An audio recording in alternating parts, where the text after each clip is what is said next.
sound. Movie, action, camera, go. Yes, there's an action movie going on in a camera. Yippee-ki-yay. Hey, guys. Anyway, but we are back again. Yes. For episode 26, if we want to keep enumerating them. It's fun. Reblogatog, Mark Rosewater's Tumblr account called Blogatog. We like to go over info in it. And there was a lot of info this week. There's a lot of stuff that's happened. There was already a lot of info before we got to the big information announcement day drop of stuff. Yeah, the Wizard's Mass drop of all the info. Yeah, so we're not going to cover all of that. We're going over stuff that come from Reblogatog. Right. And this starts from last week. So we're going to jump in, and there was a lot of discussion, probably because they knew we were going back to Zendikar. Right. There was a huge discussion kicked up about fetch lands. And so I've got a bunch of these that's really going to dial in to some issues with them and where WotC is standing on them, Mayro specifically doing the answering, obviously. Right. And so that's what we're going to talk about to start with. And we've got several of these, so buckle up. Yeah. What you've been waiting to hear for. So, and I didn't even keep them all, but I kept the ones I thought were relevant. We'll see how well I did. What is the playability reasoning behind not wanting fetch lands in Standard? This is what kicked it off, if I caught the right one. I had heard previously that it was because of slow play patterns and having to fetch out cards, then shuffling. But that doesn't seem to jive with the printing of Fabled Passage, which is essentially the exact same play pattern. It is. In a Standard without lands that can be abused too hard to make Standard mana too easy, is there another factor that comes in to why fetches aren't ideal for Standard? Mayro responds, I feel like I answer this question about once a month. First, fetches make getting colors too easy. Right. Second, their power level is higher than we want for duels in Standard. Third, we have a low threshold for shuffling in Standard. That means we get a few cards, but not a whole cycle. Those are the three reasons that he iterates. So, Alan and I were talking before we started the stream. Right. He thinks there's lots of other cards that let us shuffle. There's quite a few out there, but most of those are color specific. That is? Lands are not color specific. You could put a dual fetch in that only hits one of your colors and really stretch out that shuffling. You can. Watch Modern sometime. Yeah, I you're correct on that. Okay, there's the other getting colors too easy. So we don't want all the decks to devolve into 5-color good stuff. No, I totally agree with that. With shocks rotating out, I mean, there are the Triomes, which give you access to 3 on each of them, but they always come in tapped, which slows things down some. I understand not wanting fetches and shocks together in Standard.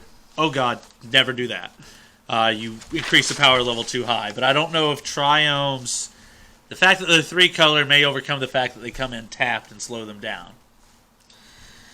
On the topic of fetches, I've always found the argument of it's too high power to be kind of dumb. You guys at WotC have complete control over the cards that come out. You could just not print lands with basic land types and print check lands before fetches and pain lands or fast lands or temples after that. Even cuts down on searching time and makes one life a bigger cost. Mayro says we can either do basic land types on non-basic lands or fetching in Standard. The former has lots of fun synergies. The latter has a whole bunch of additional issues. So we choose the former. Also, we can't change anything about reprints, so we don't have a lot of ability to shift power level. Yes, there are some environmental synergies we can affect in smaller formats, but there are many formats we have to account for. So that's a deeper understanding of it. So they'd like to... That last part, I think, is saying they'd like to use those fetch lands to affect play in older formats. Right. Which is why they're going to be in Modern Horizons 2 next year. The enemy fetches, anyway. I think that's why. Moving along. Very well could be a reason, yes. So, with the 3 reasons previously given, and I don't know if we've gotten 3 or what, because I might have cut something out. In a hypothetical Standard, in the future, with no other dual lands that can be abused with fetches to make color fixing too easy or the power level too high, like the Triomes, the Shock lands, right. Zendikar Buddy lands, etc. And with only the third given reason of keeping shuffling thresholds low being pushed, is there ever a chance that either cycle of fetches could be reprinted in a standard set, or are they forever and always strictly off the table? I never say never, but let's say the odds are very low. Fetch lands, no, guys, but we're still going. Because lots of people read Reblogatog and lots of people want to ask questions in different ways. Same question in different Would ways. you consider the fetch lands to be reprintable in a set time to ensure that no dual lands with basic land types are ever in standard with them? No, we don't want fetch lands in standard. Fetchable dual lands is only part of the problem, as he's been talking about. I'm also curious as to whether or not, if you had to do Onslaught all over again, would you not make the fetch lands? Also, what changed in terms of being okay during Onslaught and Zendikar blocks versus now? I'll answer it this way. If there exists a parallel universe where everything is identical to this universe except the fetches, all 10, were never created, there's a decent chance that the game of Magic in the other universe is overall in a better place. Now, I will not disagree with that. I actually think probably, but that's pretty deep right there. You jump on that train a little bit. All right? We're still going, though. We're not done. We're still talking about fetches. It's about half the episode. Regarding fetch lands in Standard, if shuffling is such an issue, why ever reprint Evolving Wilds or Fabled Passage? I feel like regardless of duels or not, most tournament decks would run them regardless, thus still having the shuffling issue. Yep. There's a difference between decks running 4 copies of one shuffling card and multiple copies. Perhaps even one shuffling card is too high, but we're testing having a little. So they're trying not to cut out all the shuffling, just cut it down somewhat. Plus, Evolving Wilds, I don't believe I really ever see those in competitive decks. Yeah. And they only get basics. Yeah. You know. And they come in tapped. Always.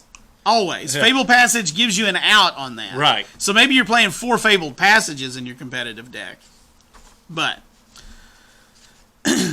this was interesting. Would you consider Legacy and Vintage formats unhealthy because they have dual lands and fetch lands?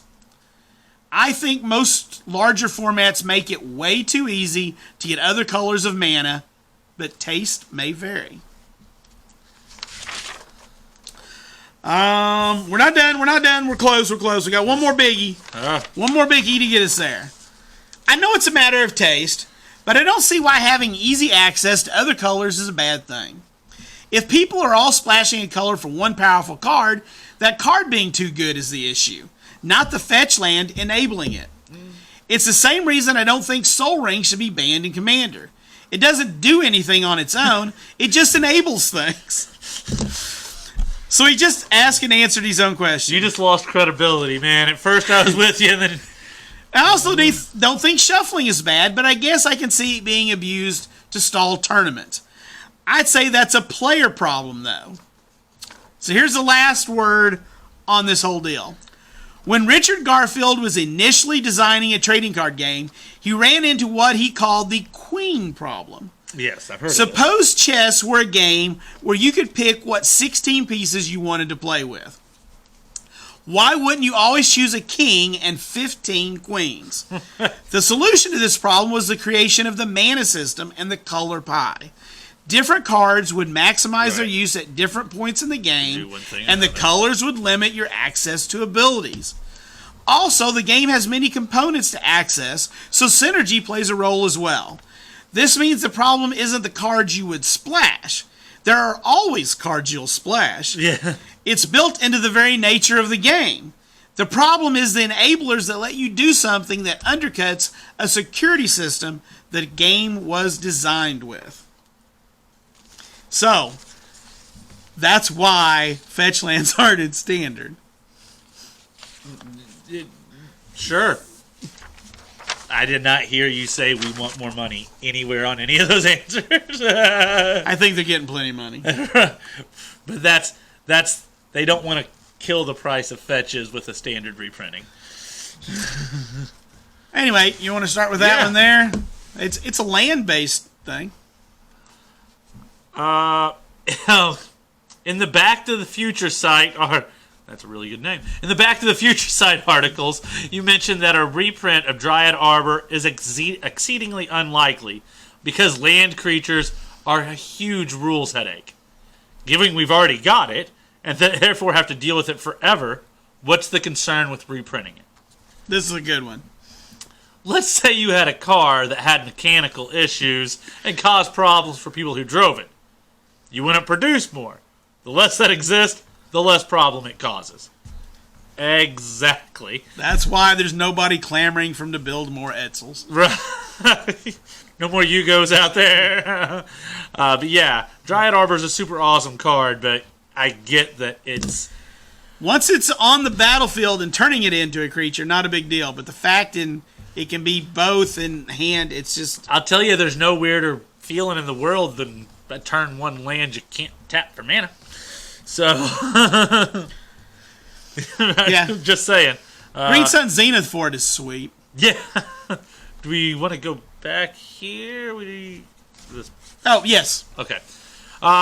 Black being unable to destroy 2 permanent types has been a weakness of the color for quite a while now. Could you tell us more on why it was decided it can now destroy enchantments rather than having it be able to target artifacts? I think I know the answer to this one pretty simply, but Blue can't destroy permanents, and white, red, and green can already destroy artifacts. Black needed to be the color that couldn't. Red can't destroy enchantments, so letting black have access still leaves a color with that vulnerability. That made sense. I was pretty sure all the other colors could, and red got artifacts. It only makes sense that black gets enchantments out of the two of them. Yeah, I will take issue with the statement that blue can't destroy permanents. That's not true. We have Pongify. Well, it can't destroy Frogify. All the exile things. Sure, there's not many of them, though.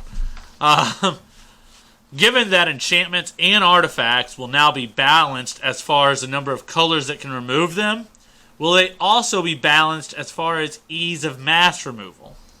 It's super weird for me that both Creeping Corrosion and Back to Nature are cards. Black can't get rid of its own enchantments, so it can't get mass removal of enchantments. Well, that's incorrect. I mean, you can get mass removal of everything that you don't control. You can still have a board wipe for things you don't control. Yeah, but that's not really a board wipe. But we've seen the new card that's spoiled in Zendikar Rising, and I can't remember the name of it right now, but it's a black and 1 sorcery. Destroys something. Destroy a creature or enchantment your opponent controls, and then you lose life equal to its CMC. Yeah. So Feed the something. I can't remember, but it's Feed the something. Yeah. All right. Why has white gotten only 2 counterspells since Planar Chaos, despite being secondary in them? We get this question a lot. That's much less than most colors get even of their tertiary abilities, which he is correct. Yep. Sometimes secondary means 1 card a set, and sometimes it means 1 card a decade. Not all effects are treated the same. Wow, Mauro. That's a wide range. That is a wide range, but that's why. Right. He's also said in the past that counterspells, kind of like, there was another one that I think I cut, but he talks about who is Black's PR person, because he never gets anybody asking why another color doesn't get discard. Right. That's fair. But if it was going to be, it'd be blue. Right. Well, obviously. That's accurate. I agree that you shouldn't ban a card simply because it's a color pie break. I agree with that.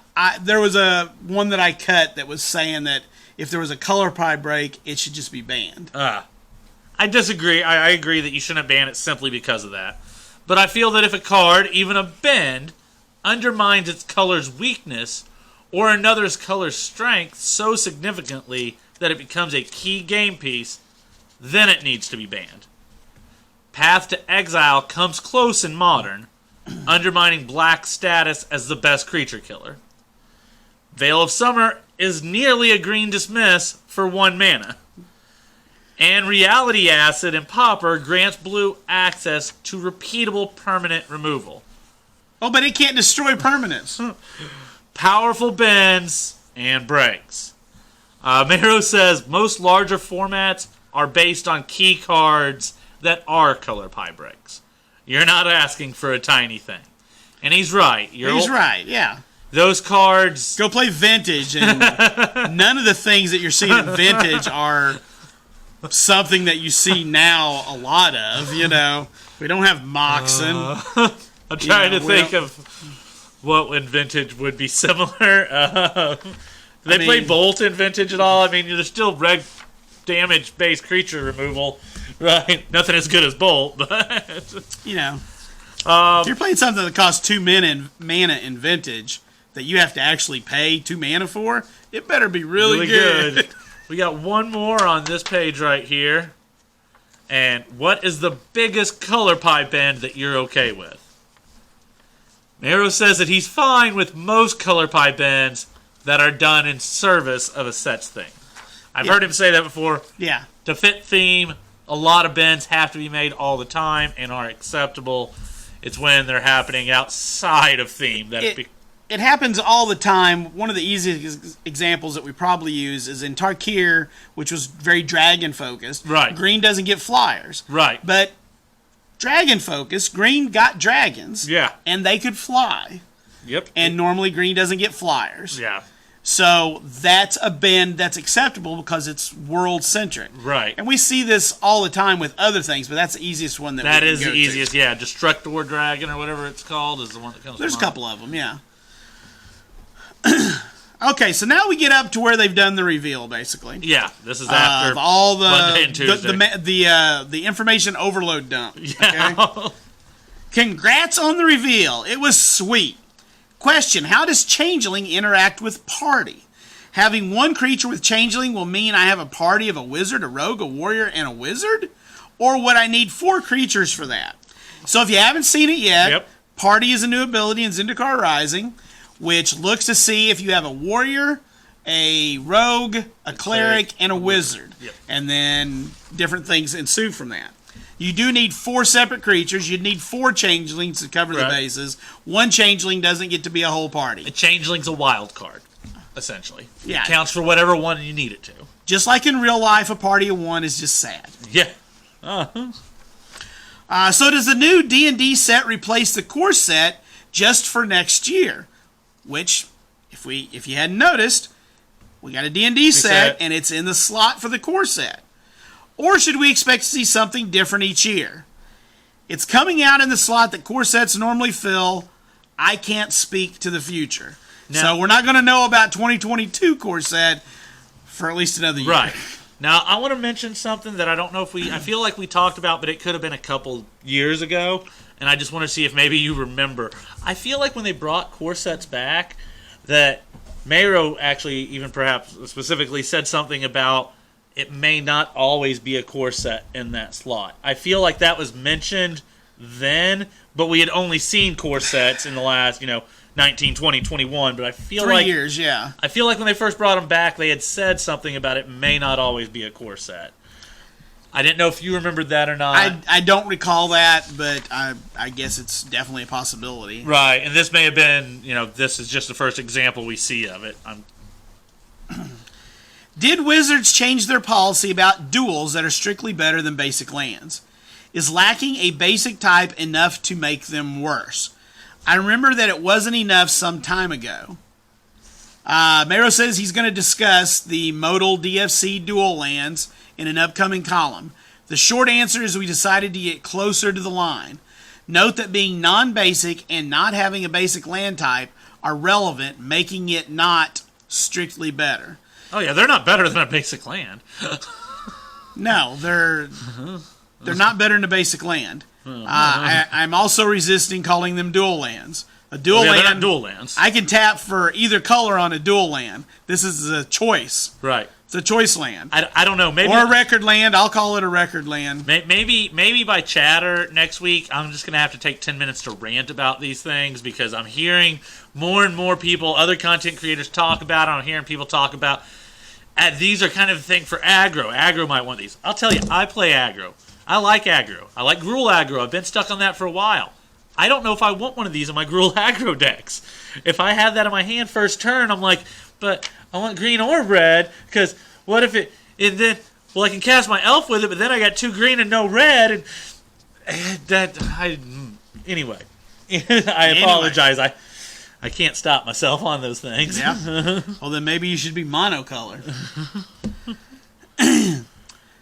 Why are there 6 new pathways as opposed to the usual cycle of 5 lands? So that's what they're called, the pathways. They have the ability on each side, like there's a green and white one. Yeah. You can either play it to tap for green, or you can play it to tap for white. You can't. Yeah. You can't transform them in any way. You can't transform them. You're not going to change later. Yeah, double face cards are back. Transform is not. They're modal. You choose when you play them what you're getting for them. Why are they a mix of ally and enemy? Will we see the missing 4 in another set later this year? As a player who plays a deck not in those colors, it is annoying to be left out from this powerful dual cycle. Especially when I can't just say, oh, my deck is ally colored and these are enemy colored. Mero says the other 4 are coming very soon with a smiley face at the end of it. Now, I want to take you on a journey of speculation. I like this journey of speculation. Just like this guy says, are we going to get them later this year? I mean, I feel like they're not going to be in Kaldheim that we're getting, right? I would think as the winter set, you wouldn't think they'd be there. I feel like we're getting snow. Snow, why would they be in there? And then you go, well, are they going to be something to do with, the mage school, Strixhaven? Strixhaven's the next one. How soon is soon? All right, we got no core set to throw them into next year. Right. So are they going to be in the Forgotten Realms? That's not soon, a year from now. That's 9 months from now. I don't consider that soon. No. So go with me down the rabbit hole. We already know that next fall they're going to bonus a set, and we don't know the particulars, but we've got Innistrad werewolves and Innistrad vampire. Those are placeholders, but a set that focuses on werewolves, one that focuses on vampires. Yep. And they're both coming out in the 4th quarter. So does that mean they're taking the winter set that normally comes out in January and moving it up to like December or something? Are we going to start getting 5 standard sets a year? Bear with me, because we don't know. What if we are? What if it's happening this year and they just haven't told us yet? What if we're getting another Zendikar-centric set and it drops in December or late November or something, and they just haven't told us yet, and that's going to have the other 4 lands in it? Is that crazy thinking? I love your crazy theory. I do. It's a fun one. I don't think it's right, but it's fun. Well, then how soon is soon? Here's my reasoning for why I don't think it's right. Because of all 30 expeditions that we saw, I don't think they would have done all 30 of those. I think they would have held some back for the second set. Maybe they're just numbered separately like the masterpieces were. Or maybe they're using the same expeditions in another one, like maybe they're when using we were the same blocked and expeditions. had masterpieces. That's possible. I don't get it. I don't either. I was a little disappointed, I'll be honest. One of the things that Mero talked about in Reblogatog is that a cycle of 6 dual lands. And it's like, no, it's a cycle of 10 dual lands. We're stretching it, but okay. It's really a cycle of 10. It's just unfinished. It's just unfinished. And it's like, well, that's crazy. So I was disappointed, personally, that it wasn't like, 5 transform lands, ally or enemy, and then like 1 transform land that was like colorless and like any color or something. Right. That's kind of where I thought we were going. But be that as we are down to the last page. We're getting there. So what you got there? Some more modal stuff, right? Yes. Does a modal card that is in your graveyard, hand, or sideboard count as both the land and the spell? Can I return a modal card to the top of my library with Glowspore Shaman, but will also count for my Terramander Adapt reduction? A modal double-face card acts the same as a transforming double-face card. It is side A in every zone except on the battlefield, or on the stack if you cast side B. So just like always, there's a side A, a side B. The title bars, the name bars at the top will be inverted, is the biggest way to tell. It'll be inverted from black text to white text, and the color of the whole bar will be kind of... Anyway. You said that Strixhaven is the name of the school. Is it on a new plane or one that we visited before? Mayor says it's a new plane. Yeah, a previous question is where he answered that it was the name of the school. Okay. So it's not the name of the plane. Right. But we don't know what the name of the plane is. No. But prediction right now, it's where Casmina's from. Was there internal debate about whether to make DFCs that don't transform? There was. The short version of the story, we created MDFCs when we designed the original TDFCs. Transformed in Innistrad. Terminology. I've waited years to find the right place to use them. Once I found it, there was some resistance to the idea. I formed an exploratory team to design some cards. We tested them. They tested great. I was allowed to make them. Boom, short and sweet. That's what happened. Yeah. They seem fine. I don't think there's going to be an issue with them. Yeah, at this point anyway. A lot of people sleeving them incorrectly or something of that nature. Yeah, that could be an issue. They do have, I don't believe we talked about it on Chatter, but they do have a new it's not a checklist card. Yeah. It's a new helper card. Yeah. Where you actually write the name of what you're playing on that card. I still wish, not that it comes up a lot, but when we do have double-faced, man, drafting. Drafting is kind of like, I wonder what he took. you can't really hide when you draft a double-faced. But it's just public knowledge. Right. You want to take over? You want me to keep going here? Keep going. All right. Our party members, cleric, rogue, warrior, and wizard, also considered as allies? If yes, can they be played with the allies of former Zendikar sets? Just making sure. Smiley face. Thanks. No, I'll just go say that. If you read his article this week in Making Magic, you get a more detailed explanation. In Vision Design, every cleric, rogue, warrior, and wizard was also an ally. It made the card type lines very busy, and didn't fit on most of the legendary creatures. While having almost no mechanical relevance within the set, so it got removed. Which just That's why there's sense. no allies. No allies. Will it be like Innistrad, where there is a dedicated DFC slot, or will they be in random spots? The Zendikar Rising Draft Boosters have a dedicated MDFC slot. I hadn't heard that part yet, actually. Yeah. That's news to me.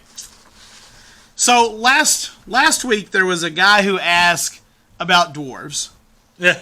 And I didn't keep the thing, but Mayro just said, wait till after Tuesday. Yeah. And so the guy actually writes back. And he goes, "Hi, Mark. Now that Tuesday has passed, I wanted to ask if there was a chance for dwarves in next year's sets." Mayro, always the class act, just says, "A Norse-inspired set? Question mark. A D&D set? Question mark. There will be dwarves." Yeah. You got to have dwarves in Norse and in D&D. So there's dwarves next year. Two chances. Chances they might be in both. I mean, just to be realistic. I'm guessing, yes. And he's been working on dwarf because I remember not a few months ago he was talking about he had just designed a dwarf that day or something. Yeah. Which will be 2 years out from now. So there's more dwarves coming down the pipeline. I know we're only 2 days in, but every creature previewed so far with a class type has been one of the party classes. Is that going to continue, or are some druids somewhere in Zendikar Rising? Tribal sets require a high Asfan, but there are some non-cleric, non-rogue, non-warrior, non-wizard creatures. Some party poopers. There are some party poopers. And I have to agree. The best news of spoiler season is that weekly stories are returning. If you hadn't heard, you're hearing it here now.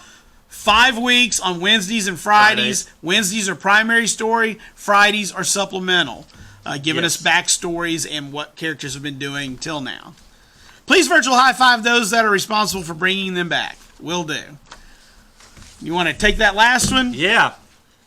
Well, firstly, Mero, I'd like to say that the 2021 lineup is the most exciting sequence of sets I have ever seen. There is not a single one of them that I am not eagerly awaiting. My significant other and some friends who don't even play Magic are wanting to learn because of them. Now, with that being said, I did notice something I found perturbing. By the end of next year, we will have been to Innistrad 3 to 4 times before returning to New Phyrexia. Sets vary in popularity, but that's a big loose end to leave hanging for so long. I'm with him. I doubt we've seen the last of the Phyrexians. Magic has a lot of story threads. Some will take time to return to. I feel I would have lost a pie bet if we were on Magic Mike's, because I would have bet the Phyrexians were in the next year. Well, we don't know that they're not. We don't know that they're not. They could have went to one of these other planes. They could be on Kaldheim. Or Strixhaven. They could even be in the realms. Oh, well, that would mess with the D&D people, huh? Oh, God. Would you like to have the Borg in your D&D world? Or, I'm just guessing, why not throw them on Innistrad a year from now? Because why not have Eldrazi's with Infect? I'm calling it now. Eldrazi's with Infect. You're a horrible person. Oh, you know it. Eldrazi's with Infect. I want to see it. And just since that we're here, before we wrap up the show, I wanted to say Happy Yargle Day on this as well, and mention that I showed him, I remember back in May, on an episode of Reblogatog, someone had asked Mero a question about if Star Wars gets their own holiday, May 4th, Star Wars Day, then why shouldn't Magic get their own? And I have a screen capture. There was some talk back and forth that power and toughness would work very well for month and day. Yeah. And therefore 9/3 could be Yargle Day. And now 4 months later, this is Yargle Day. It was declared, and they're listening, guys. Mero, some of that stuff, as ridiculous even as that is, and it's a little thing, that actually happened. Remember we talked last week about how he telegraphs stuff that's coming in the future if you go back and read it. So they're taking suggestions. They're listening to feedback from us, the consumer of their content. I know this doesn't really apply to Reblogatog, but as I mentioned to him when I was talking about this, they talked Timespiral Remastered, showed the old frame cards. I remember 6-8 months ago, Gavin, where he was made a post on Reddit asking players what their favorite new cards they'd like to see remade in an old frame would be. And then all of a sudden, they're remaking newer cards in old frames.